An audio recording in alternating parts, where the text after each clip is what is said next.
আসসালামু আলাইকুম ওয়া রাহমাতুল্লাহ। মহান আল্লাহ রাব্বুল আলামিনের শুকরিয়া যে আমরা একটি নৈতিক দায়িত্ব পালন করার জন্য এখানে এসেছিলাম। আমরা সবাই জানি বিএনপি চেয়ারপারসন সাবেক প্রধানমন্ত্রী বেগম খালেদা জিয়া তিনি জাতিকে তিনবার নির্বাচিত প্রধানমন্ত্রী হিসাবে নেতৃত্ব দিয়েছেন। এর বাইরেও তার একটি সংগ্রামী আপসহীন জীবন ছিল।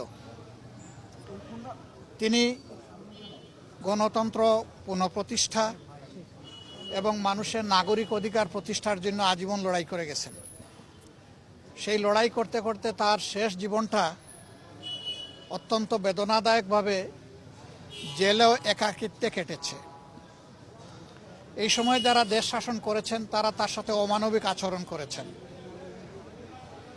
তিনি যখন গুরুতর অসুস্থ হয়ে পড়লেন তখন তাকে বিদেশে নেওয়ার জন্য দল পরিবারের পক্ষ থেকে বারবার অনুরোধ করা হয়েছে।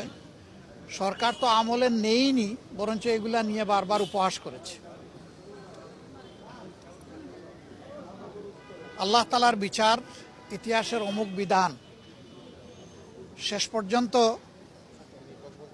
তিনি চিকিৎসা নিয়েছেন, বিদেশেও গিয়েছেন, কিন্তু ততক্ষণে তার বিশাল ক্ষতি হয়ে গিয়েছে।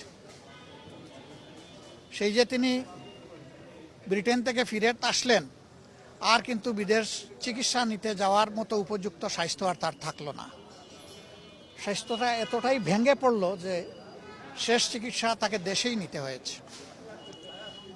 এই ক্ষেত্রে আমরা তার আত্মার মাগফিরাত কামনা করি। মহান রাব্বুল আলামিনের দরবারে দোয়া করি আল্লাহ তার বান্দির উপরে রহম করুন এবং জান্নাতের সর্বোচ্চ দরজা তাকে দান করুন।